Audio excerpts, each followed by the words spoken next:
Hi guys, it's Fred here, and in today's video I'm going to give you my top 3 exercises for knee pain if you're a CrossFitter.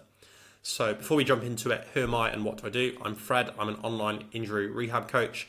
I did a degree at physiotherapy at uni, and I've currently helped over 300 people go from pain to performance. I predominantly work with CrossFitters, weightlifters, and high rocks athletes. Now, before we go through the exercises, I've got some very basic criteria for why I'm classing these as my top 3 knee pain exercises. So the first criteria is what's going to give the most effective or the biggest reduction in pain. And number 2 is how specific is the exercise for CrossFit. So again, this is specific to this sport. And when I thought about these exercises, I thought about typical knee issues or reasons why people are getting knee pain from CrossFit as opposed to any other sport. So the first exercise is the single leg wall sit. Now, this is a really simple exercise to set up. You're just going to have your back to the wall, set up as shown in the video on screen. I would start off nice and high on the wall, so you only have a slight knee bend, especially if your knee pain is quite irritable. With all of these exercises, the golden rule is to keep your pain score within a 0 to 3 out of 10. So if you imagine 10 is the worst pain and 0 is nothing, you don't want to go above that 3 out of 10. So a little bit of pain is okay. Anything above a 3 out of 10, I would, for example, in this exercise, increase the height on the wall, or I would do less reps / time held. Okay, so you want to stay within that 0 to 3 out of 10 pain score, and ideally over time that pain score is decreasing. So back to the exercise. The only main cue with this is just to make sure that your knee doesn't go over your toe. So you're just maintaining a vertical shin angle the whole time. And again, start off nice and high, and then week by week, as shown in the video, you can decrease your height on the wall to increase the amount of knee bend, which is what we want to do to get the knee working a little bit more effectively. Start off nice and high and then go down to 90 degrees. So in terms of sets and reps for this exercise, I would go for 3 to 4 sets of anywhere from 45 to 60 seconds.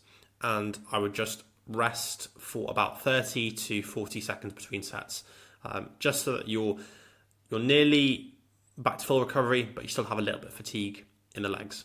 Okay, so that's exercise number 1. Exercise number 2 is tibial rotation with dorsiflexion. Now, it's a lot more complicated than it sounds. All you're going to do is set up in a half kneeling position. So one leg in front, one leg kneeling. Then you're going to put both your hands around your calf, but the lower part of your calf. So where you can actually bring your hands together like this, and then apply a little bit of pressure so you can actually feel your shin bone. And then all I want you to do is, don't force this, just encourage your knee to slowly go over your toe as you guide your shin bone to rotate inwards. Okay, again, do not be aggressive with this if your knee is quite irritable and you're getting pain with it. So again, start off in a smaller range. So number 1, start off with a smaller range in terms of how aggressive you're being with the internal rotation on the shin bone or the tibia, and also how aggressive you're being with getting that knee over that toe. So again, if you're being aggressive with it and just really tensing up hard and pushing the knee over the toe and you're getting above 3 out of 10 pain, then just ease off. Go into a smaller range, be patient, work in that range.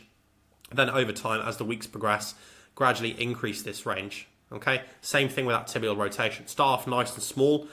One side might feel a bit gunky or a bit weird compared to the other side. This could be the injured side or it might not. It just really depends. But you might notice a difference side to side, and this could definitely be one of the causes of why you're getting knee pain. In terms of sets and reps, I would do 2 to 3 sets of anywhere from 15 to 30 reps on each side. So this is more about the movement. It's not a strength exercise. It's just about milking the movement out, just getting that tibia to internally rotate and getting some dorsiflexion as well. So exercise number 3 is the foam roller bridge. All you're going to need for this is a foam roller. If you haven't got a foam roller, you can just use a pile of books or something that just elevates your foot position. So you're going to lie on your back, slight knee bend, feet are going to be flat on the foam roller. Then what I want you to do is slightly tuck your pelvis. So if you slightly tuck your pelvis like so, your lower back will then go flat into the floor. You don't need to do this aggressively, just a gentle tuck of the pelvis. And then once you've done that, you're going to lift your hips about an inch or two off the floor. I don't want you to tense really, really hard and lift your glutes as high as you can and use your lower back and your glutes. This is not the goal of this exercise.